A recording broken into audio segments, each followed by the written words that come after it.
afuera.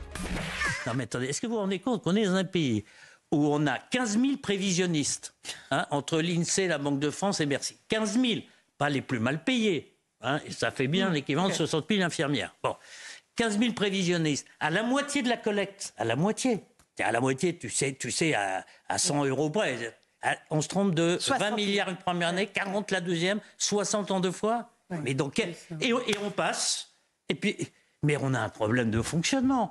Enfin, tout ça est complètement dément.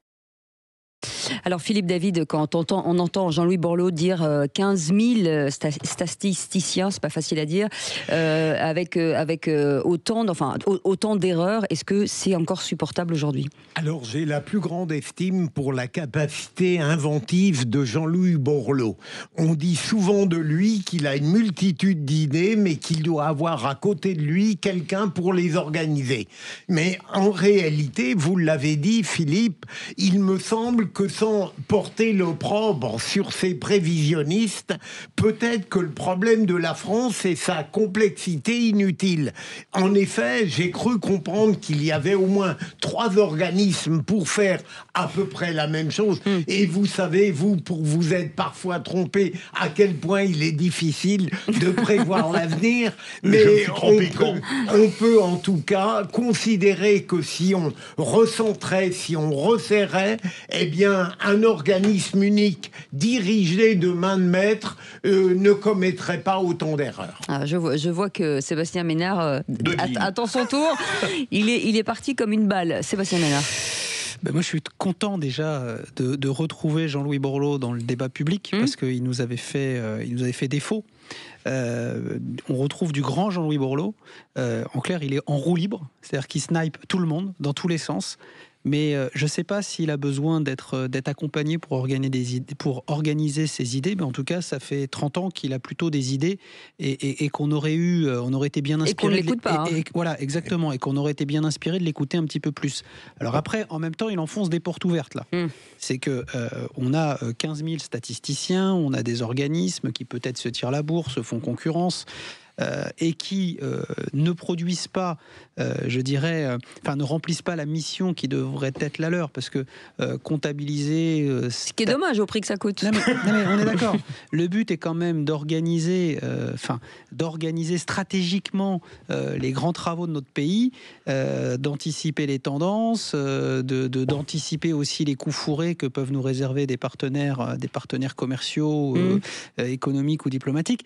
Bon, en fait, on se dit qu'on occupe déjà des gens. Alors, ce qui est plutôt bien, ce qui est plutôt rassurant, mon cher Philippe Bilger, c'est qu'il y en a 15 000 qui sont au chaud. Voilà. En tout cas, ceux-là, ils sont bien au chaud. En fait, on n'est pas là pour les critiquer. Si, un peu quand même, Sébastien. On n'est pas là pour critiquer. Vous imaginez dans votre entreprise, votre directeur financier qui se plante? Mais c'est de la responsabilité. Attendez, je vais juste vous dire un truc. C'est de la responsabilité de celui qui cheffe. Un chef, c'est fait pour cheffer, comme disait l'autre. Voilà. Et qu'à un moment donné, au-dessus de cette administration, il y a bien un ministre de tutelle, il y a un directeur d'administration, il y a un ministre de tutelle, il y a un Premier ministre, il y a un président. Voilà. Si on estime que ces 15 000 personnes ne produisent pas ce qu'elles devraient produire, eh ben on peut changer les règles du jeu. Alors, et changer le commissariat au plan là-dedans, non, ça n'a rien à voir. Le commissariat au Gosplan est hors de ça. Moi, je l'appelle le commissariat au Gosplan. Non, alors, je n'imaginais pas, merci Jean-Louis Borloo, qu'il puisse y avoir 15 000 statisticiens pour les comptes de l'État. Au moins, on a le chiffre. Au moins, on a le chiffre. Non, mais j'imaginais pas, parce que aujourd'hui, excusez-moi, avec l'informatique, etc., pour faire des stats et des prévisions, c'est quand même beaucoup moins compliqué qu'il y a 30 ou 40 ans. Mais ils le font encore avec des bouliers. Non, là, vous chambrez. Et donc, comment peut-on embaucher 15 000 personnes dans 3 administrations différentes pour faire les mêmes choses et où toutes se plantent? Alors, certains ont considéré... Je rappelle quand même qu'on parle de 40 milliards quand même. Hein. Oui, 60 en 2 ans. Oui, 10, 20, 60, plus 40, ouais. c'est ça, Cécile. Mais le pire, c'est que quand d'aucuns ont dit les agences d'État, il y en a qui font doublon, triplon, quadruplon. On a dit, mais c'est un scandale de toucher aux agences d'État, elles sont vitales pour la nation, pour faire fonctionner les services publics. Mais les agences d'État qui font des doublons, triplons, quadruplons, il y en a des wagons qui coûtent au moins 80 milliards par an. Au moins 80 milliards. Et c'est là où c'est désespérant. On paye des gens très chers, il le dit, 15 000 statisticiens. grosso modo 60 000 infirmières.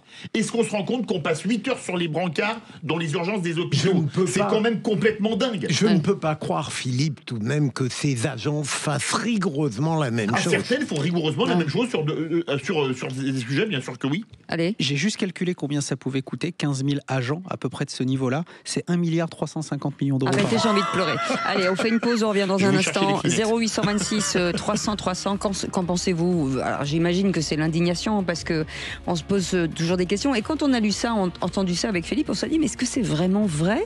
Est-ce qu'on peut aujourd'hui plus c'est gros, plus ça passe. Mais là ça passe plus les gars. Allez, 0826 300 300. On est ravis de vous accueillir. On est ensemble jusqu'à 20h et vous pouvez tout nous dire. Il y a marqué Parlons vrai sur nos murs. C'est le moment. À tout de suite. Sud Radio. Sud Radio. Parlons vrai. Parlons vrai. Sud Radio. Parlons. Les vraies voix Sud Radio. 18h-20h. Cécile Doménibus, Philippe David.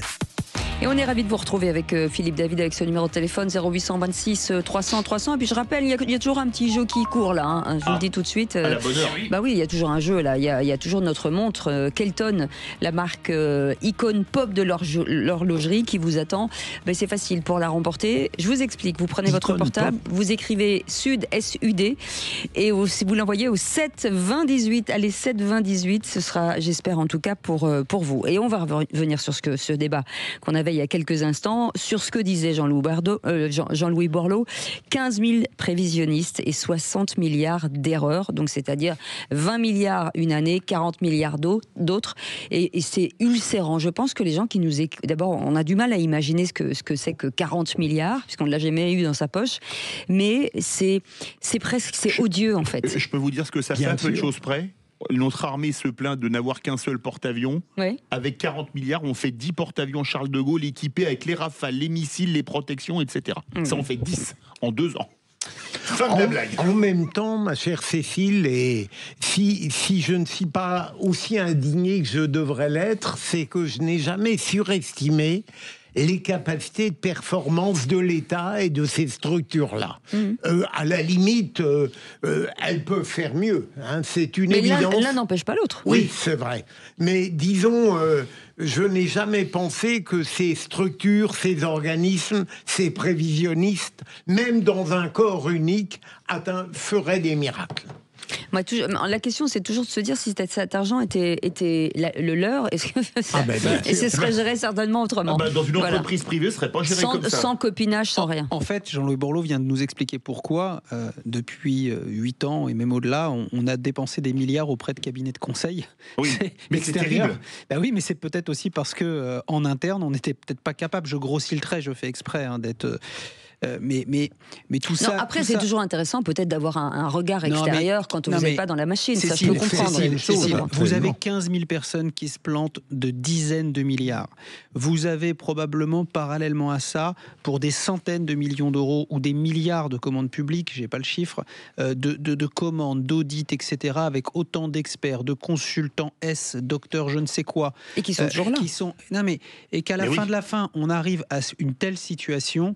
Franchement, les bras m'en tombent personnellement. Non, mais il y a une question qui se pose inéluctablement. Il y en a plein. Mais comment peut-on en arriver là ? Comment peut-on en arriver là ? Est-ce qu'il y a un commandant dans le navire ? Parce que théoriquement, ce que dit Borloo, c'est vrai. Fin juin, vous savez, quand vous avez une boîte, vous avez un exercice qui fait 12 mois, s'il est du 1er janvier au 31 décembre, à fin juin, vous dites, on va faire une année correcte, pas trop mal, très mauvaise ou très bonne, d'accord ? C'est pareil, les rentrées fiscales, en juin, on a déjà une idée, surtout qu'on a l'historique des années précédentes, etc.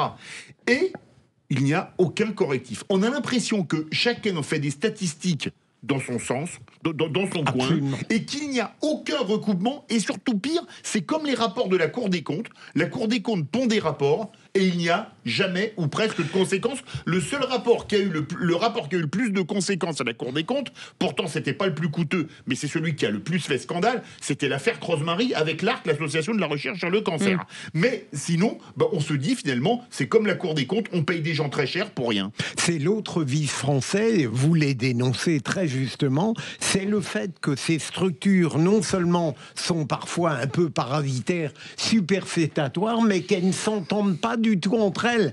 À la rigueur, elles se communiqueraient les informations qu'elles ont. Peut-être que ces 3 structures seraient utiles pour être avec. Oui, fais gaffe, on s'est trompé de 20 milliards l'année dernière, dépêche-toi. Ne communique rien. Mais en fait, tout dépend en fait de la tutelle, parce que vous avez autant d'officines pilotées par tel ou tel ministre, et souvent vous avez évidemment des personnalités politiques qui adressent des missions, des sujets qui nourrissent les travaux du ministère, mais en fait il n'y a pas de coordination interministérielle. Vous n'avez pas, ce que je disais. Et que moi je ne veux pas mésestimer ou sous-estimer le travail ou la qualité du travail. Mais la réalité, c'est que, bon là, en l'occurrence, les travaux ont abouti, a priori, à des erreurs importantes. Oui. Donc j'ai retenu, c'est combien, 10 porte-avions, c'est ça? 10 porte-avions, c'est ça. Peu de choses près, mais ce qui est gravissime, c'est qu'on n'apprend pas de nos erreurs. Ah ben c'est C'est-à-dire que on a entendu ça sous Sarkozy, on a entendu ça sous Hollande, on entend ça sous Macron. Avant, sous Mitterrand. J'étais pas né. Et si, un peu. Gros mensonge. Mais oui, j'essaye. Je soigne ma fanbase.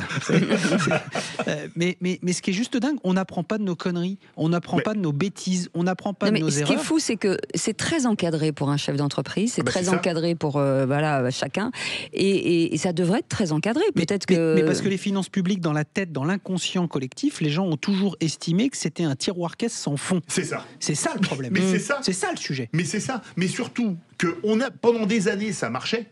Parce que quand on avait le franc, qu'on n'avait pas l'euro, qu'on n'avait pas de compte à rendre à Bruxelles et à la BCE à Francfort, qu'est-ce qu'on faisait? On faisait de l'inflation, oui, on imprimait des billets et on dévaluait. En dévaluant, on gagnait de la compétitivité pour les exportations, on renchérissait les importations et on s'en tirait toujours pas trop mal. Mais c'est pas une mauvaise stratégie. C'est pas une mauvaise stratégie. Mais l'Italie, comment elle a fonctionné? L'Italie, elle a dévalué la lire, en veux-tu, en voilà. Quand on est passé à l'euro, c'était 6 francs 55. La lire, c'était de mémoire 1983. Posez-vous la question pour laquelle, et c'est l'une des vraies seules raisons pour laquelle la Hongrie ne veut pas l'euro. Parce que sinon, elle risque de perdre sa compétitivité. Mais la question qui se pose, c'est comment se fait-il? Parce qu'il y a aussi un vice qui arrive, et c'est pas vous qui êtes énarque qui allez me dire le contraire, je pense, c'est quand on fait les budgets, les années d'élection, en général, pour faire des cadeaux, on surcharge le taux de croissance en faisant une croissance abracadabrantesque prévisible. Et après, on se plante, on fait du déficit massif. Vous êtes d'accord, oui ou non? Oui, mais vous avez le sentiment aussi que comme on est perpétuellement en élection, on vous ment chaque année. C'est-à-dire, non, mais c'est aussi un peu ça le sujet. C'est que si que c'était uniquement au moment où vous passez au tourniquet de l'élection présidentielle, on pourrait se dire que. Mais la réalité, c'est que chaque année, en chaque fin d'année ou en chaque début d'année, on essaye et on ne peut pas en vouloir à celles et ceux qui nous gouvernent d'être enthousiastes, d'être optimistes, etc. Parce que leur parole est importante. L'engagement qui est le leur est important. Mais la réalité, c'est qu'on se plante. On se plante chaque année. La politique, c'est l'art du mensonge pour la bonne cause. Pour la bonne cause, c'est ça. Je crois que là, dans ce domaine, c'était Mendès France qui avait raison, c'était le langage de vérité. Le problème, c'est que le langage de vérité vous condamne électoralement 8 fois sur 10. Mais regardez aussi la logique trumpienne ou trumpiste. On se doute bien qu'il y a quand même un certain nombre de choses qu'il adresse de manière extravagante et positive, tout en sachant que s'il en obtient la moitié ou le quart de la moitié, c'est mieux que zéro. C'est mieux que zéro. Non, mais même dans les projections. Donc ça ne me choque pas. La réalité, c'est après l'exécution et la réorientation telle que vous l'expliquiez tout à l'heure. Merci beaucoup, mes amis. Tout de suite.